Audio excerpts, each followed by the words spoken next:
Hello everyone. In this particular video, let's try to check the solution for fashion MNIST problem. In fashion MNIST problem, we'll be having 10 classes, and those 10 classes are t-shirt, trouser, pullover, dress, coat, and then we are having sandal, shirt, sneaker, bag, and ankle boot. So these are the 10 classes that we are having, and each class is indexed. So instead of these names, we'll be using these numbers as the classes. Okay, I hope this is clear. And some of the things I'll be quickly explaining you because I have already touched them in the previous videos. So if you haven't watched any of my previous videos, then before watching this, I'll suggest you to watch the remaining videos that I have discussed on CNN. Then you might understand this better because some of the concepts that I have already discussed multiple number of times, I'm just quickly telling them in this particular video. That is why me jump into this particular video. Initially, I'm importing all the required libraries, and then from tensorflow.keras.datasets, I'm loading fashion MNIST. And if you check the shape of X train, it is 60,000, 28 cross 28, which means that there are 60,000 images and each is of shape 28 cross 28. And similarly, in testing data, we are having 10,000 images, each is of shape 28 cross 28. And if you wanted to check the first image, you can just index it like this. And these are the values that are present in the first image. And these are all the pixel values. And the maximum value in that pixel array is 255 and minimum is 0. And if you wanted to check that particular image, you can just use this plt.imshow, which is a function of matplotlib. And this is the image that we are having right now. That is image of some ankle boot. And then in ytrain and ytest, we will be having the corresponding outputs for training and testing data. If you check xtrain.shape is 60,000 and ytest.shape is 10,000. And as I said, here you will be having the numbers 0 to 9, each representing the corresponding classes that I have shown over here. You can't directly use these as numbers 9, 0, 3, 0, 5 because the output that we will be getting out of CNN is some probability scores. Out of softmax layer, we'll be getting some array of probability scores. If you want to compare that array of probability scores and this 9, 0, 3, this class, these numbers, it will not be possible for the model. So that's why we need to convert it into some single dimensional array, and then we need to pass it to the model. For doing that, we'll be using this 2 categorical. So this 2 categorical will convert, like let's say if you're taking 9. So this 9 gets converted like this. Basically in the 9th index, it will be keeping 1 and remaining all indexes, it will be keeping 0. In this manner, it will try to convert the ytest and ytrain data. And after converting, if you check the y train shape, that is y categorical train shape, it is 60,000, 10, whereas y categorical test shape is 10,000, 10. I hope this is clear. And then what we are doing over here, we are dividing it with 255, which does the normalization, which will make every pixel value into the range of 0 to 1. And now the maximum value is 1 and minimum value is 0. And if you want to check the data, you can simply use plt.imshow. Now also the data remains the same because we are just scaling down the data. We are not doing anything extra. So that is the reason we will be able to see the same as well. Now the shape of X-train is 60,000, 28 cross 28. And the CNN accepts the third dimension. That is why we are reshaping it to 28 cross 1. And similarly, the testing data we are reshaping. And then finally, we are building the model from TensorFlow, all the required libraries we are importing. And then this is the architecture of our model. Let's try to understand this step by step. First, we'll be having some convolutional layer.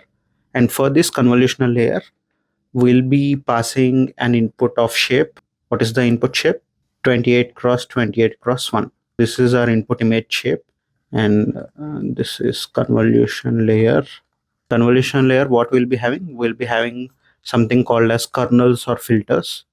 Let's check the shape of this kernels or filters. The kernel shape is 3 cross 3, and we are using how many such filters? We are using 32 such filters. Okay, it is 3 cross 3, and there are 32 such filters like this. 1, 2, 3, so on, 32. Okay, these are the kernels that are available with us. And finally, out of this convolutional layer, on applying the convolution operation, we'll be getting feature maps. Okay. And how many feature maps we'll be getting? We'll be getting 32 feature maps. And why is it 32? Because we are having 32 kernels. So that is the reason we'll be getting 32 feature maps as well. And what will be the output shape? In general, if we are applying convolution operation directly without any padding and stride, then it will be, let's say if this is n cross n and this is k cross k, then what will be my output shape? My output shape will be n minus k plus 1 cross n minus k plus 1. Okay. And the third dimension will always be equal to the number of kernels and number of filters.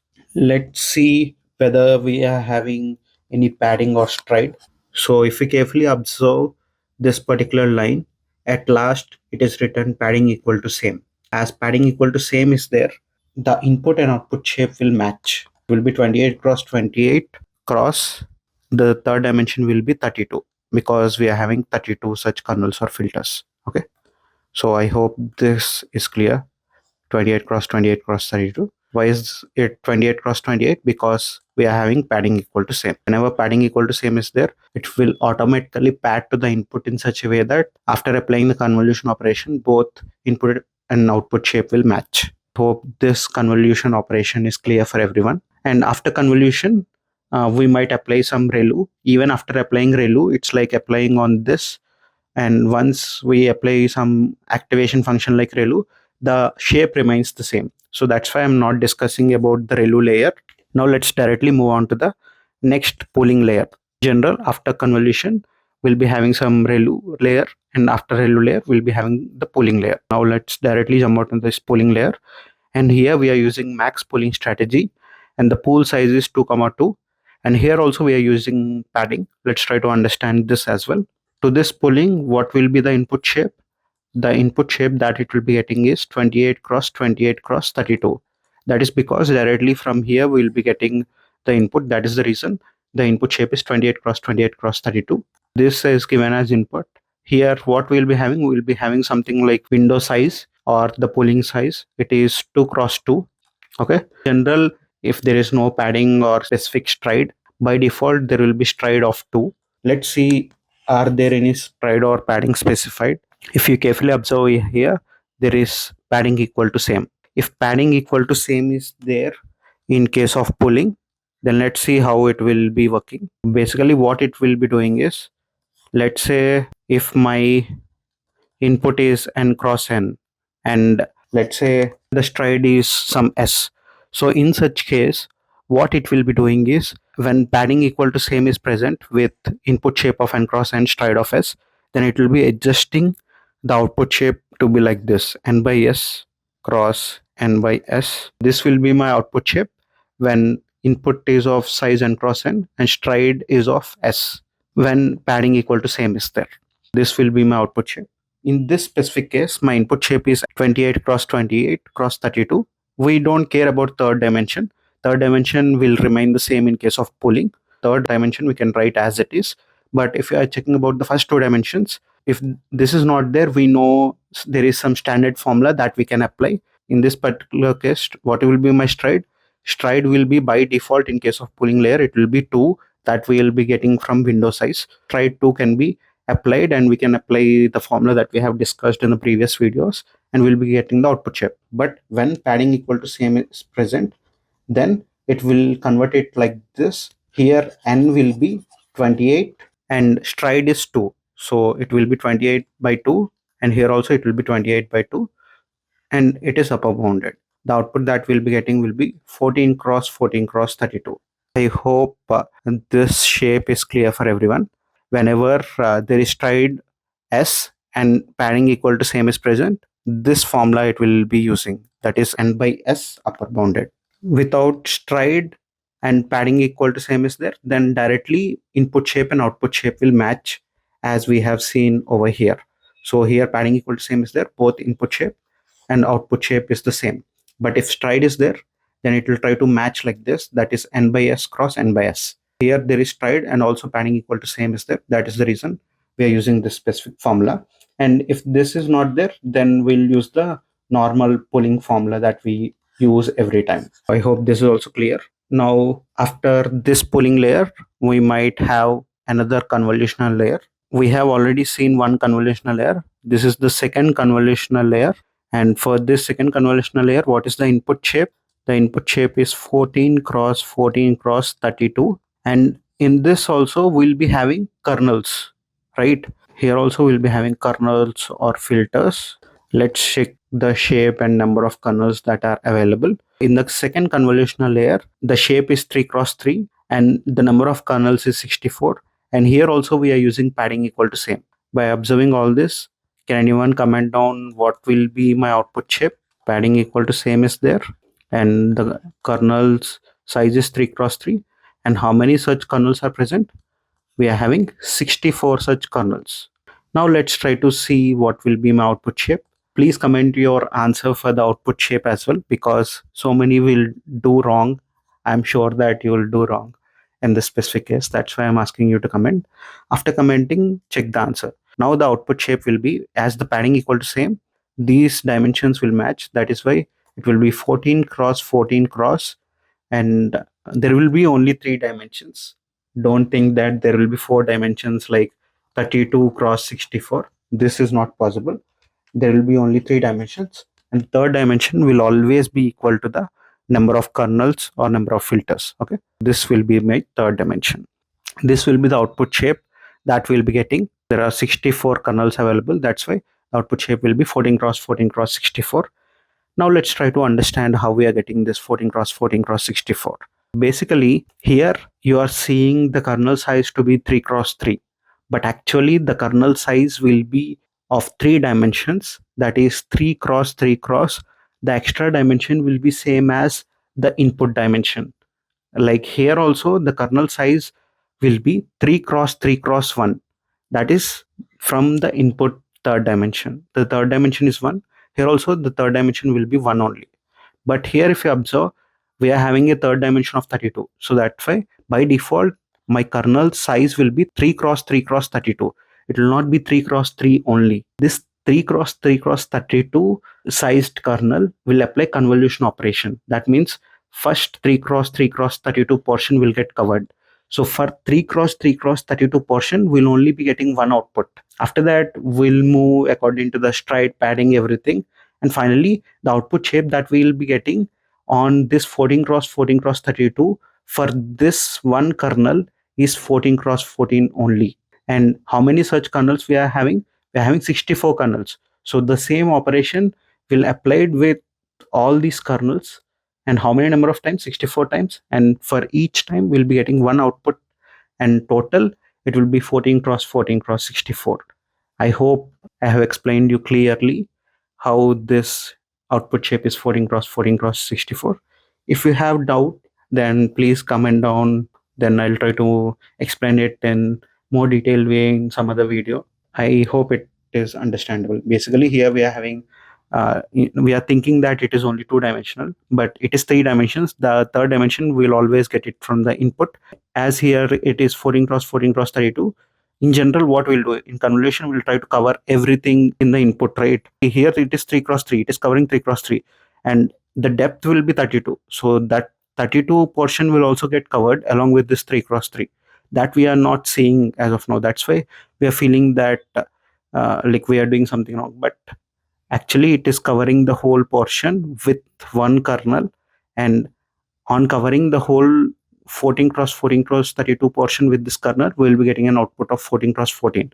And how many such kernels we are having? We are having 64 such kernels. So that's why the output shape will be 14 cross 14 cross 64. And after that, this will be sending it to some pooling layer. And to this pooling layer, what will be my input shape? My input shape will be 14 cross 14 cross 64. And what is the pool size? Pool size is, let's see, the pool size is again 2,2, and here also padding equal to same is there. So we have already seen how the dimensions will change when padding equal to same is there in case of pooling. Basically, it lays just like this, 14 by 2. So the dimension will change like this, 14 by 2, 14 by 2 upper bounded. And finally, the third dimension will remain the same in case of pooling. The output shape will be 7 cross 7 cross 64. Now this 7 cross 7 cross 64 will be the input to the next convolutional layer. Let's see whether is there any next convolutional layer or not. Yes, there is one more convolutional layer. This is the third convolutional layer. Till now we have only seen one convolutional layer. Like this, there can be any number of convolutional layers because it is a hyperparameter that we can decide. Okay, in this convolutional layer, the input shape is 7 cross 7 cross 64. Let's see what is the number of kernels or filters in this. And the number of kernels over here is 128, and each kernel is of shape 3 cross 3. 3 cross 3 is the shape of the kernel, and number of kernels is 128. Okay, can anyone tell me now what is the output shape? If you have understood clearly by now, you can clearly tell the output shape, that is 7 cross 7 cross, what will be my third dimension, that is 128. So this will be my output shape, that is 7 cross 7, because we are having padding equal to same over here as well. If you carefully observe, there is padding equal to same here also. Similarly, same will be present. What will be the kernel size? Actually, it will be 3 cross 3 cross 64. Okay, the extra 64 we will be getting it from here. This will be my one kernel shape. So on applying convolution operation with the kernel size of 3 cross 3 cross 64, it will be just giving an output of 7 cross 7, as the padding equal to same is there. And how many such kernels are present? There are 128 kernels, so that's why 128 such feature maps will be getting as output. The final output shape is 7 cross 7 cross 128, and this will be given to the next pooling layer. Let's see, is there any pooling layer after this? Yes, there is a pooling layer of size 2,2. To this pooling layer, the input shape will be 7 cross 7 cross 128. And what is the pool size? The pool size is same, that is 2,2. And is there padding equal to same over here? Yes, padding equal to same is there. So here also padding equal to same is there. Comment your shape of the output in the comment section. For this, the output shape will be 7 by 2 upper bounded, and similarly here also it will be 7 by 2 upper bounded, and finally the third dimension will remain the same as it is a pooling layer, and the output shape will be 4 cross 4 cross 128.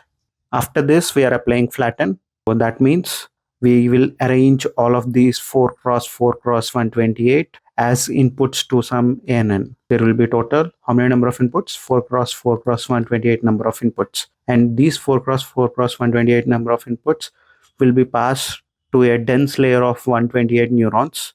Here in this we can call it as fully connected layer in case of convolutional neuronal networks. So how many number of neurons are present? There are total 128 such neurons are present in this fully connected layer. And finally, we'll be having the output layer. And in the output layer, how many number of classes we'll be having? As it is a 10 class classification problem, that is the reason we'll be having 10 neurons in the output layer. And what is the activation function that we'll be using? We'll be using softmax as our activation function. And on these, we are using ReLU activation function. Here, if you observe, here we are using ReLU activation function, whereas in the output layer, we are using softmax as our activation function. And we are getting output, that is y cap over here. This is our overall CNN structure that we are using. So these are all the layers involved in this specific problem. Now let's try to understand the total number of parameters in this specific problem. Where parameters will be present?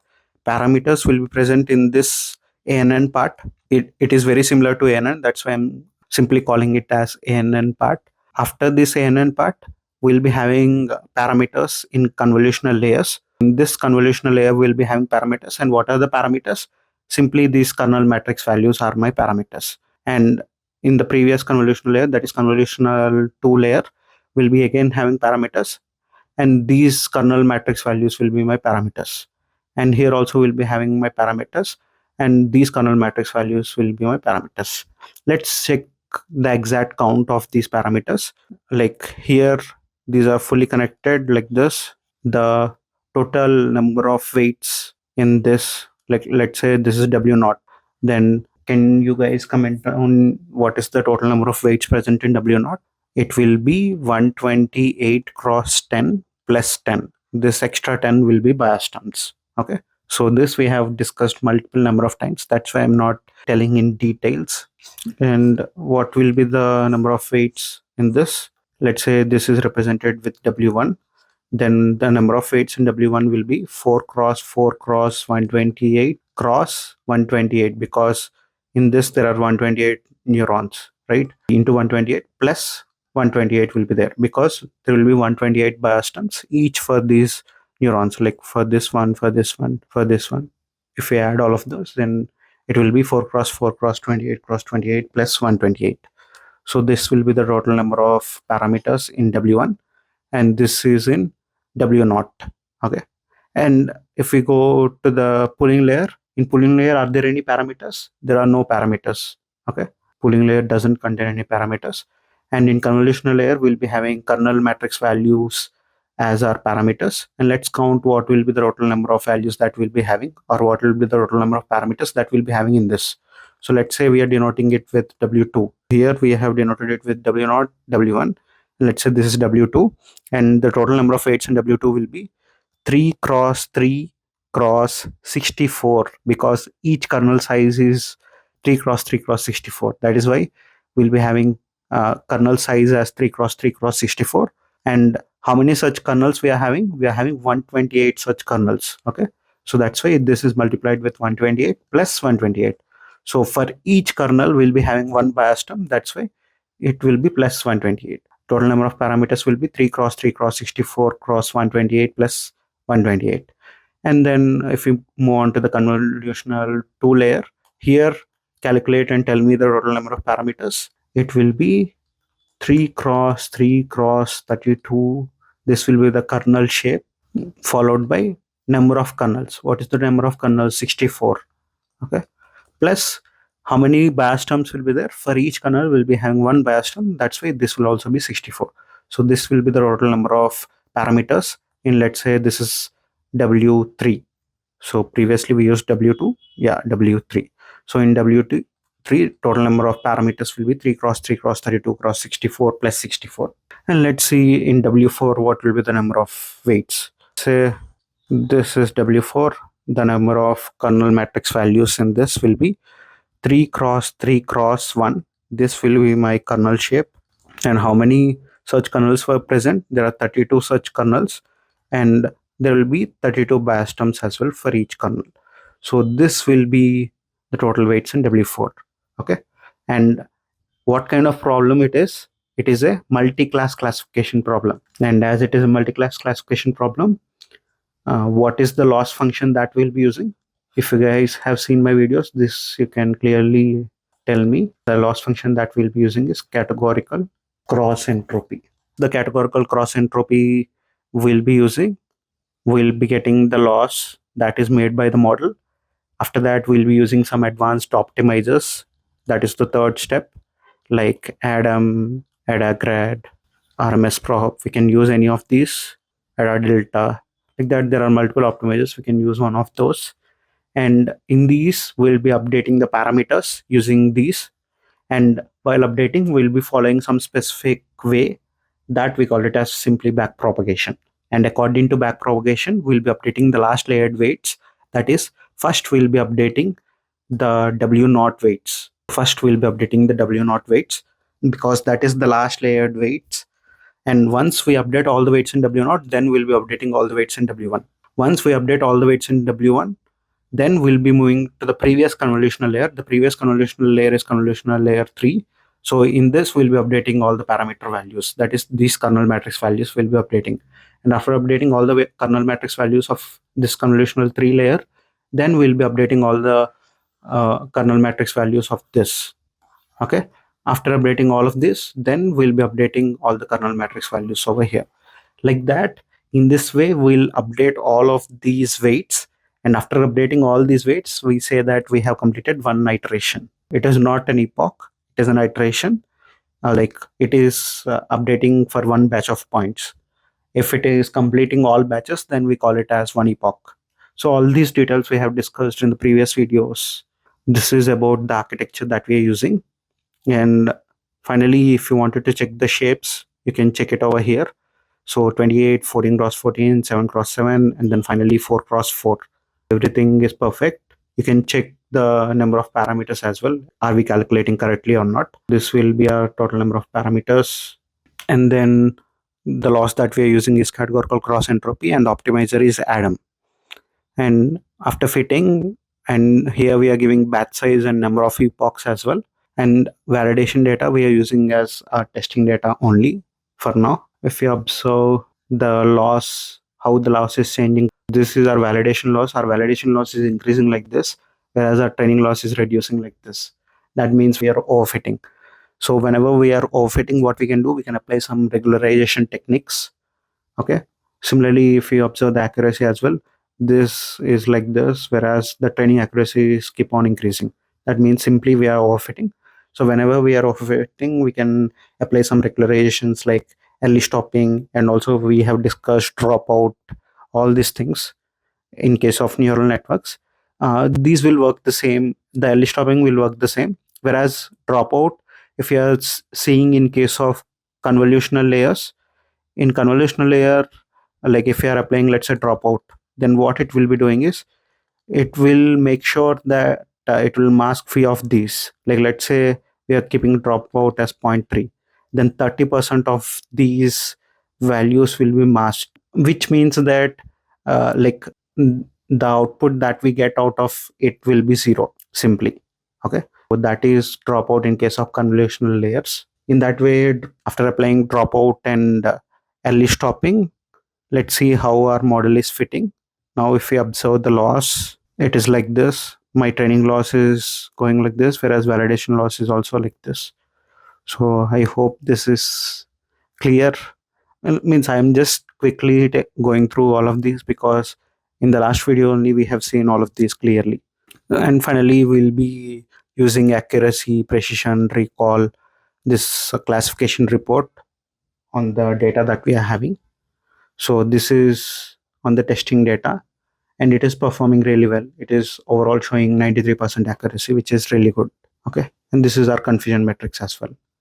And similarly, you can get the same on the training data. On training data, it is giving 95%. On validation data, it is giving 93%. That means that our model is working really good. That's it for this video. If you have any doubts, please comment down in the comment section. I'll try to help you out. Thank you everyone. Bye bye.